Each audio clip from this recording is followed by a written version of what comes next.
Il est 13 h, bonjour à tous. Merci de votre attention. Tout de suite, les titres à la une de l'actualité. Les ambassadeurs du Royaume d'Arabie Saoudite, du Royaume-Uni et des États-Unis en Côte d'Ivoire ont été reçus en audience par le vice-président de la République, Tiemoco Méliès-Koné. Les échanges au cours de ces audiences accordées ont principalement porté sur les questions de coopération entre ces pays et la Côte d'Ivoire. Reportage à suivre en ouverture de ce jour. Des experts du Fonds monétaire international, le FMI, séjournent en ce moment en Côte d'Ivoire. Un séjour à Abidjan qui s'inscrit dans le cadre de l'évaluation mutuelle du dispositif de lutte contre le blanchiment d'argent et le financement du terrorisme. À suivre le point de cette émission avec notre reporter Lanciné Bakayoko du service économique d'Arabie. Une nouvelle attaque d'hommes armés signalée au Burkina Faso à la mine industrielle Riverstone Karma située dans la région nord du pays. Des pertes en vie humaine enregistrées, plusieurs personnes blessées, des véhicules incendiés. On en parle dans cette émission. Voilà pour l'essentiel. Bonjour à tous et merci de nous suivre. On ouvre ce journal avec l'agenda du vice-président de la République, Tiemoco Méliès-Koné. Le vice-président qui a reçu en audience 3 ambassadeurs, ceux du Royaume d'Arabie Saoudite, du Royaume-Uni et des États-Unis en Côte d'Ivoire. Des questions en rapport avec le renforcement de la coopération de ces pays et la Côte d'Ivoire ont été abordées au cours de ces échanges et d'autres bien sûr relatives à l'actualité nationale et internationale. Awa Touré nous en parle. En fonction en Côte d'Ivoire depuis octobre 2019, l'ambassadeur des États-Unis, Richard Bell, continue de s'imprégner de la vision du vivre ensemble du président de la République, Alassane Ouattara. Une vision qui, selon lui, est un vecteur de paix et de cohésion. Venu présenter ses civilités au vice-président de la République, le diplomate américain a longuement évoqué avec lui les questions liées à la réconciliation nationale avant de faire un tour d'horizon des derniers développements de l'actualité nationale et internationale. La Côte d'Ivoire est sur la bonne voie et que la vision éclairée de l'importance de la paix sociale et du vivre ensemble dans un climat apaisé où tout le monde peut compter sur un traitement équitable, ça, c'est vraiment la clé de la réussite. Et je vois que de part et d'autre, mouvance présidentielle et opposition, la classe politique de Côte d'Ivoire semble vraiment partager cette vision et je ne peux qu'encourager cela. La diversification et le renforcement de la coopération entre la Côte d'Ivoire et le Royaume-Uni au centre des échanges entre le vice-président de la République, Tiemoco Méliès-Koné, et la chef de la mission diplomatique du Royaume-Uni en Côte d'Ivoire. Nous avons parlé bien sûr sur les liens entre le Royaume-Uni et la Côte d'Ivoire et comment nous pouvons augmenter ces liens, renforcer les rapports dans plusieurs domaines. Le secteur privé, le développement, la santé, l'éducation, l'économie et tout ça. Nous avons parlé aussi un peu sur la situation actuelle dans le monde et dans la région aussi. L'ambassadeur du Royaume d'Arabie Saoudite est pour sa part venu transmettre les salutations et féliciter le vice-président de la République pour sa nomination. L'occasion aussi de passer en revue les accords de coopération entre la Côte d'Ivoire et l'Arabie Saoudite. J'ai eu l'occasion de rencontrer aujourd'hui Monsieur le vice-président de la République de Côte d'Ivoire, d'abord pour lui transmettre les salutations des autorités saoudiennes et lui féliciter Monsieur le vice-président de la République pour sa nomination à ce poste. Et on a évoqué les relations et la coopération qui existent sérieusement entre les deux pays et les moyens de renforcer cette coopération davantage. Le diplomate saoudien s'est par ailleurs félicité de l'excellence des relations de coopération entre les deux pays. Il entend par ailleurs contribuer au développement des échanges entre la Côte d'Ivoire et le Royaume d'Arabie Saoudite. Deuxième titre de cette édition des experts du Fonds monétaire international. Le FMI séjourne en Côte d'Ivoire. En ce moment, un séjour à Abidjan qui s'inscrit dans le cadre de l'évaluation mutuelle du dispositif de lutte contre le blanchiment d'argent, le financement du terrorisme. Objectif de cette mission, travailler à l'éradication de ce fléau qui porte atteinte au déploiement des investissements privés. Lanciné Bakayoko. Le processus d'évaluation mutuelle qui démarre constitue une belle opportunité pour jauger de la capacité de la Côte d'Ivoire à faire face au fléau du blanchiment de capitaux et du financement du terrorisme. Les acteurs nationaux ont donc l'obligation de fournir à l'équipe d'évaluation les informations devant prouver l'efficacité du dispositif ivoirien. Le groupe d'action financière GAFI a édicté 40 recommandations représentant les standards que tous les États devraient mettre en œuvre. Il s'agit notamment de s'assurer de l'existence d'un cadre juridique et institutionnel conforme aux recommandations du GAFI. La Côte d'Ivoire, qui fait de l'investissement privé le cœur de la politique de transformation structurelle de son économie, envisage au terme de cette évaluation de se doter d'un dispositif robuste de lutte contre le blanchiment de capitaux et le financement du terrorisme. La lutte contre le blanchiment de capitaux et le financement du terrorisme constitue une composante intégrante de la surveillance bilatérale du Fonds monétaire international, ainsi que dans le cadre du programme d'évaluation de la stabilité financière et des programmes d'assistance financière. Plusieurs actions ont déjà été entreprises par le gouvernement pour affiner son dispositif de lutte.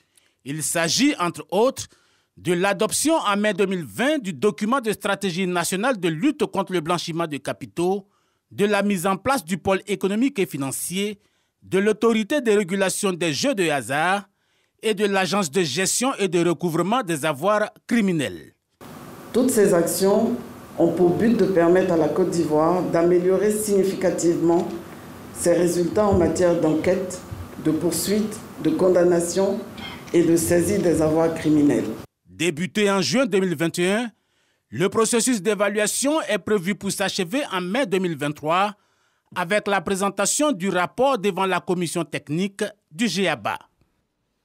Reportage signé Lanciné Bakayoko afin de permettre aux acteurs intervenant dans la gestion immobilière de l'État d'avoir une maîtrise parfaite de l'utilisation des outils d'occupation du domaine public. Un séminaire de formation sur la gestion patrimoniale des biens immobiliers de l'État a récemment été organisé. Il a enregistré la participation d'une trentaine de personnes. L'initiative est du Comité national de pilotage des partenariats publics-privés. Espérance Jacalé et Cheikh Koné. Gestion patrimoine des biens immobiliers de l'État, les modes d'occupation. C'est le thème retenu pour ce séminaire de formation qui vise le renforcement des capacités de ses membres et de certains acteurs du secteur. Il y a énormément de choses à faire en Côte d'Ivoire. C'est un pays fabuleux pour ça parce que le domaine public est encore très peu exploité. Et donc, pour le service des intérêts de chaque habitant, on peut encore valoriser économiquement. Donc, en gros, c'est rentabiliser ce qui appartient à tous les Ivoiriens, le domaine public. Comment on fait pour gagner de l'argent avec les opérateurs économiques qui viennent s'implanter en Côte d'Ivoire pour faire du tourisme, pour faire de l'économie, et comment l'État, propriétaire, au service de tous les habitants, fait pour valoriser économiquement. Ce séminaire de 72 heures est le lieu de faire connaître aux acteurs de ce secteur le droit applicable en matière de valorisation du domaine public. Plusieurs modules ont été abordés. Il s'agit entre autres des autorisations d'occupation temporaire et du bail amphithéotique administratif. Aujourd'hui, on a un mode de fixation des redevances sur le domaine de l'État qui est fixé par le Code général des impôts. Il y a également des modes de fixation avancés de ces redevances. Ce qui est important, c'est que les acteurs puissent connaître tous les modes de fixation des redevances et puissent utiliser un mode ou un autre en fonction de la nature du projet. Donc c'est ça qui est aujourd'hui recherché à travers ces rencontres-là. Créé en 2012 et mis en place par le gouvernement, le Comité national de pilotage des partenariats publics-privés est l'organe de décision, de validation et d'orientation du cadre institutionnel de pilotage des partenariats publics-privés en Côte d'Ivoire.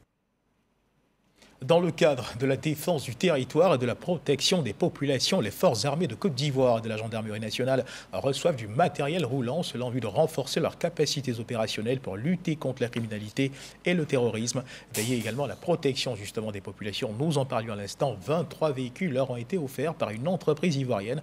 Des véhicules offerts au ministère d'État, ministère de la Défense. Véhicules réceptionnés par le ministre d'État, ministre de la Défense, Ténébirima Ouattara. Abou Sanogo nous en parle. Appui opérationnel et logistique entièrement dédié à la mobilité terrestre, constitué de 20 pick-up et de 3 ambulances. Les destinataires sont les armées et la gendarmerie nationale. Geste d'une entreprise ivoirienne citoyenne spécialisée dans l'exportation du café cacao, dirigée par Harland Assouma, qui vient renforcer les capacités de mobilité des armées et de la gendarmerie nationale. Je voudrais témoigner mon admiration à l'endroit du président de la République, son Excellence M. Alassane Ouattara, chef suprême des armées. À son gouvernement, nous nous inspirons énormément du modèle de travail sans relâche, accompagné d'une méthode exceptionnelle qu'abat le président de la République, son gouvernement et vous-même, Monsieur le ministre d'État, ministre de la Défense, pour construire cette valeur ajoutée dont les bénéfices sont profitables à tous. À travers ce geste, il s'agit pour nous de soutenir des acteurs dynamiques dont l'engagement a une portée non seulement nationale, mais également mondiale. Ce sont des véhicules modulables, capables de recevoir des équipements de transmission ou simplement peuvent être utilisés comme véhicules de patrouille. Un don salué par le ministre d'État, ministre de la Défense, Téné Birima Ouattara. 20 pick-up Mitsubishi L200 et 3 ambulances pour un coût, tenez-vous bien, de plus d'1 demi-milliard de nos francs. C'est quelque chose à encourager et à saluer. Je voudrais, au nom de son Excellence, Monsieur le Président de la République, chef suprême des armées, féliciter le donateur pour cette action citoyenne qui vient renforcer les capacités opérationnelles de nos hommes. Cher frère Arlan, vous êtes indéniablement l'illustration de cet Ivoirien nouveau, voulu par son Excellence, Monsieur le Président de la République, un Ivoirien capable de prendre entièrement part au développement et à la stabilité de son pays, sans rien en attendre en retour. C'est l'occasion pour moi d'exprimer notre gratitude au chef de l'État pour sa sollicitude constante et sa volonté de maintenir la Côte d'Ivoire dans un havre de paix et de bien vivre. En termes tactiques, ces véhicules ont une capacité d'emport de 200 personnels. Avec ces acquis, les armées et la gendarmerie nationale pourront veiller à la protection et à la sécurité des populations.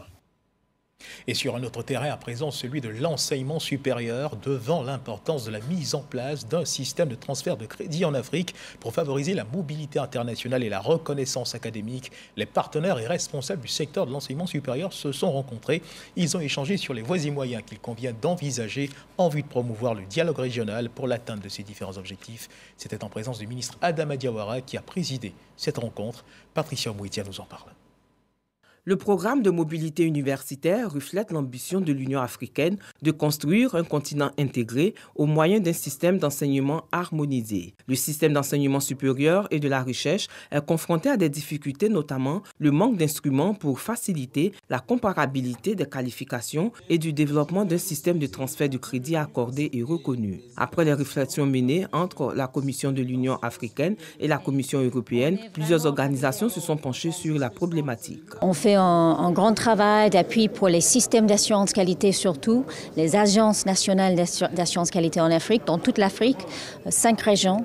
Et aussi, on appuie les systèmes qui sont en train de former, de développer leurs propres agences d'assurance qualité. L'objectif de cette rencontre est donc de mettre en place un système commun de transfert de crédit qui puisse être reconnu au niveau national, régional et continental. Au niveau de nos parcours de formation, on a ce qu'on appelle les unités d'enseignement, si vous voulez les matières, qui ont toutes des poids qu'on appelle le nombre de crédits. Et une fois qu'on a défini le nombre de crédits et l'unité d'enseignement, ça correspond à un volume total d'heures, de cours et autres. Mais le tout, c'est de savoir maintenant comment est-ce qu'on affecte ce volume total entre les cours magistraux, les travaux dirigés, les travaux pratiques, les séminaires et surtout le travail personnel de l'étudiant. Il faut des travaux de cette nature-là pour que ça soit harmonisé. L'harmonisation et la standardisation de l'enseignement supérieur, conformément à la stratégie d'harmonisation de l'enseignement supérieur de l'Union africaine, apportera une expérience spécifique pour la mise en œuvre du cadre panafricain d'assurance qualité et d'accréditation et contribuera fortement à l'intégration régionale. Et dans le fil de l'actualité, les conclusions découlant du premier rapport faisant l'état des lieux de la faisabilité du projet de préservation et de valorisation de la zone verte du schéma directeur d'urbanisme du Grand Abidjan ont été restituées au cours d'une cérémonie. Un rapport fait devant urbanistes, experts de l'environnement et corps préfectoral en présence du gouverneur du district d'Abidjan, Robert Begré-Mambé. Davis Oyo et Franck Kwedio. Dégradation avancée de l'environnement, gouvernance fragilisée des espaces verts, difficultés de gestion de l'espace et mise en œuvre des outils de gestion durable des ressources naturelles. Ce sont là quelques résultats du premier rapport d'état des lieux de l'étude de faisabilité du projet de préservation et de valorisation de la zone verte du schéma directeur d'urbanisme du Grand Abidjan. Fruit de 12 mois de diligence, ce rapport a pour objectif d'inviter toutes les parties prenantes du projet à réfléchir sur des solutions efficientes en vue de faciliter sa mise en œuvre. En vue donc d'apporter une réponse satisfaisante à cette problématique, l'État ivoirien a sollicité en 2018 l'appui de la Banque mondiale dans le cadre du projet d'intégration port-ville du Grand Abidjan, en abrégé PACOGA, pour mener les études et réaliser les activités nécessaires en vue de préserver et valoriser les ressources naturelles et culturelles du Grand Abidjan. Cette étude du projet de préservation et de valorisation de la zone verte du Grand Abidjan cadre avec la vision d'urbanistes, d'experts de l'environnement, du corps préfectoral et surtout du ministre-gouverneur du district autonome d'Abidjan, Robert Begré-Mambé. Les préoccupations auxquelles nous voulons apporter des réponses sont celles qui devrait nous permettre de conjuguer le rural et l'urbain. Le rural est au service de l'urbain et l'urbain doit être au service du rural en assurant des choix stratégiques de développement urbain qui permettent de préserver certaines zones pour l'agriculture périurbaine et pour la biodiversité. Après ces réflexions, 4 autres restitutions de rapports sont prévues en vue d'aboutir à la finalisation du diagnostic sur l'état des lieux de la zone verte du schéma directeur d'urbanisme du Grand Abidjan. Un projet chapeauté par le PACOGA, projet d'intégration port-ville du Grand Abidjan financé à hauteur de 217 milliards de francs CFA pour transformer le district autonome d'Abidjan en une ville nouvelle. Direction à présent Brafedon, dans la commune de Grand Laou, où s'est tenue la célébration officielle de la Journée mondiale des océans. Le ministre de l'Environnement et du Développement durable s'est saisi de l'occasion pour présenter les actions menées pour lutter contre la pollution marine et celles engagées en faveur de la protection de l'espace marin. On voit cela avec notre reporter Grace Kando. Le littoral ivoirien, long de 566 km, en plus d'être sous la menace des activités anthropiques, subit les effets néfastes des phénomènes naturels tels que l'érosion des plages, l'élévation du niveau de la mer et les marées de tempête. Nous avons pris conscience qu'il y a urgence d'agir en luttant contre la surpêche, l'utilisation des substances prohibées, le déversement de substances nocives, les diverses sources de pollution, dont la pollution plastique. Pour permettre une gestion intégrée et durable du littoral, un plan d'aménagement a été élaboré. Le PAGIL est l'instrument technique et réglementaire de la planification physique intégrale dans la zone côtière qui apporte des réponses aux problèmes urgents identifiés tout en prenant en compte des problèmes futurs tels que ceux liés au changement climatique. Pour protéger les océans et le littoral de toute forme de dégradation, la Côte d'Ivoire prend des initiatives. On peut citer, entre autres, la Convention d'Abidjan pour la protection et la gestion du milieu marin et les zones côtières et ses 4 protocoles additionnels relatifs à la gestion intégrée des zones côtières, la Convention internationale sur l'intervention en haute mer en cas d'accident entraînant ou pouvant entraîner une pollution par les hydrocarbures. Ces dispositifs connaissent une mise en œuvre avec des activités de restauration des mangroves et la construction prochaine de l'ouvrage destiné à stabiliser l'embouchure du fleuve Bandama dans le cadre du projet d'investissement pour la résilience des zones côtières ouest-africaines, WACA, dans la localité de Grand Laou. Et à suivre à présent l'évolution de la Covid-19 en Côte d'Ivoire.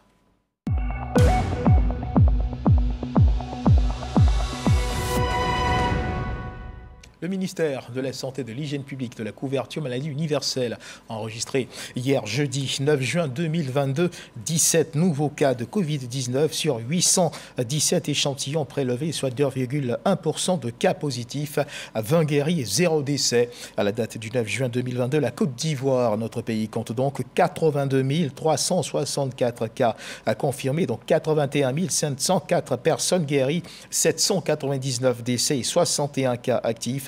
Le nombre total d'échantillons est de 1 530 020 personnes. Le 8 juin 2022, 67 975 doses de vaccins ont été administrées, soit un total de 14 311 054 doses du 1er mars 2021 au 8 juin 2022.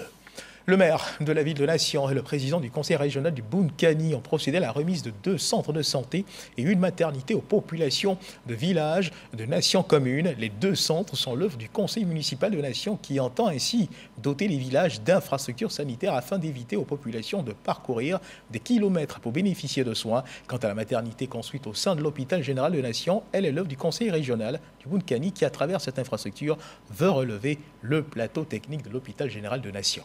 C'est ce que nous confie Herman Yamia. Rapprocher les centres de santé des populations afin de réduire considérablement le taux de mortalité dans les villages. C'est une préoccupation du maire de Nation qu'il vient de traduire en actes concrets dans les villages de Sendé en Veyo et Angovila, situés respectivement à 10 et 8 km de Nation. Pour l'inauguration de ces 2 centres de santé, les populations sont sorties nombreuses pour exprimer leur gratitude à leurs bienfaiteurs. Vous êtes le maître d'œuvre de ce qui est le motif de l'ivresse collective de ce jour, à savoir la livraison d'un centre de santé dans ces villages. Où accoucher, traiter une fièvre bénigne et que sais-je encore, était une véritable gageure, tant il fallait parcourir 6 km pour joindre la structure sanitaire la plus rapprochée. En plus des 2 centres de santé, les logements des infirmiers ont été également construits. Le maire de Nation a indiqué que son obsession, c'est d'améliorer les conditions de vie de ses administrés.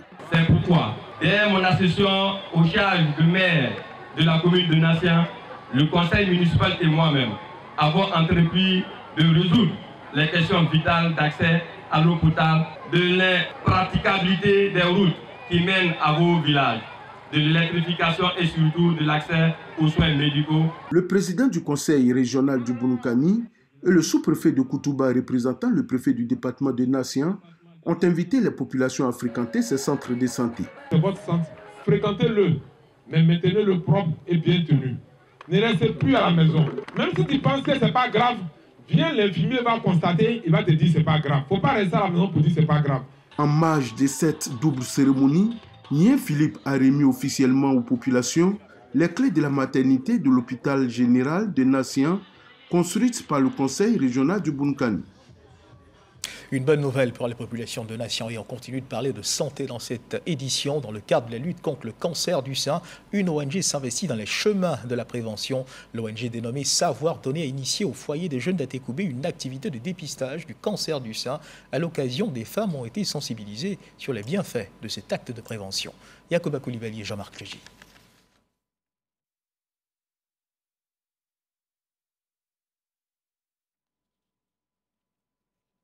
Cet élément, nous y reviendrons certainement dans nos prochaines éditions. On poursuit le cours normal de cette édition pour parler cette fois-ci d'autonomisation des femmes par l'alphabétisation et l'entrepreneuriat. C'est le thème retenu dans le cadre du 17e gala de bienfaisance organisé par le Rotary Club de Yamoussoukro. Le club service, il convient de le signifier, est également engagé aux côtés des femmes vivant en situation de précarité. Kader Sokotogo. Sauver des vies et apporter du bien-être. Le Rotary Club de Yamoussoukro, président, reste attaché à ces principes. Fondation Félix Houphouët-Boigny pour la recherche de la paix de Yamoussoukro. Les Rotaractes, membres de ce club service et leurs convives prennent part au 17e gala de bienfaisance dédié à l'autonomisation des femmes, surtout celles en situation difficile. Des recommandations formulées au club afin de mieux aider pour un monde meilleur. Les recommandations que nous avons données au club au cours de cette cérémonie, c'est de les inviter à utiliser les ressources de la Fondation. Donc de monter des dossiers, les adresser à la Fondation de sorte qu'ils puissent disposer de suffisamment de moyens parce que ce sont des actions nobles qui cadrent avec les axes stratégiques du Rotary international. Aujourd'hui, il faut que nous apprenions à partager. Il faut que nous rejoignions Raoul Folero qui dit que nul n'a le droit d'être heureux seul. Et c'est dans ce contexte-là que nous essayons d'associer notre image à tout ce qui est caritatif. Ce 17e gala de bienfaisance du Rotary Club Yamoussoukro président a été une occasion pour accueillir de nouveaux membres. Ils ont été présentés officiellement au cours de ce gala. L'inspection de l'enseignement primaire de Méagui a célébré récemment ses meilleurs élèves et enseignants, occasion d'inviter les acteurs du système éducatif et surtout les parents à s'impliquer davantage dans la formation et l'éducation des enfants. Une célébration de l'excellence à Méagui qui en est à cette 2e édition. Godefroy Kambawa nous en parle. Pour terminer l'année scolaire en beauté, les enseignants de l'inspection du préscolaire et du primaire de Méagui se sont retrouvés pour la célébration de l'excellence dans leur localité. Les meilleurs élèves et enseignants sont primés pour leurs efforts au cours de l'année scolaire qui s'achève. Nous sommes satisfaits de ces prix-là. Nous voulons que ces éditions soient répétées chaque année. Ça nous fait plaisir de se retrouver chaque fin d'année pour s'amuser et pour célébrer les meilleurs. La veille de cette cérémonie a été consacrée à une journée sportive, une marche et un tournoi de Maracana. Pour l'inspection, il s'agit de renforcer les liens de fraternité et surtout promouvoir le travail bien fait. Et pour une école de qualité, tous les acteurs, les collaborateurs qui se déterminent, qui se distinguent par la qualité du travail, il faut les célébrer, de même que les enfants. L'initiative est soutenue par les autorités administratives de la localité, citant les états généraux de l'éducation nationale pour redorer l'image de l'école à titre d'exemple. C'est une activité qui mériterait d'être reconduite les années à venir et que cela soit une institution pour la communauté éducative ici à Méagui. Cette rencontre de l'inspection préscolaire et primaire de Méagui est à sa 2e édition. Voilà, et on peut enfin revenir sur cette action de prévention du cancer du sein engagée par l'ONG dénommée Savoir Donner, qui, nous le disions à l'instant, a été initiée au foyer des jeunes d'Atekoubé. Une action qui a permis à plusieurs femmes de se faire sensibiliser sur les bienfaits de cet acte de prévention. Reportage. Agir par la prévention, l'assistance, la sensibilisation et la prise en charge des patients atteints de diabète, du cancer et de l'hépatite, c'est l'objectif de l'ONG Savoir Donner qui a initié une activité de dépistage du cancer du sein au foyer des jeunes d'Atekoubé. Une occasion pour Lobo Gaye Diallo, présidente de cette ONG, de donner un message aux femmes. Qu'elles viennent massivement aux campagnes de dépistage, ce n'est pas payant. Et si elles sont venues très tôt, qu'il y a un souci, on peut les prendre en charge très rapidement.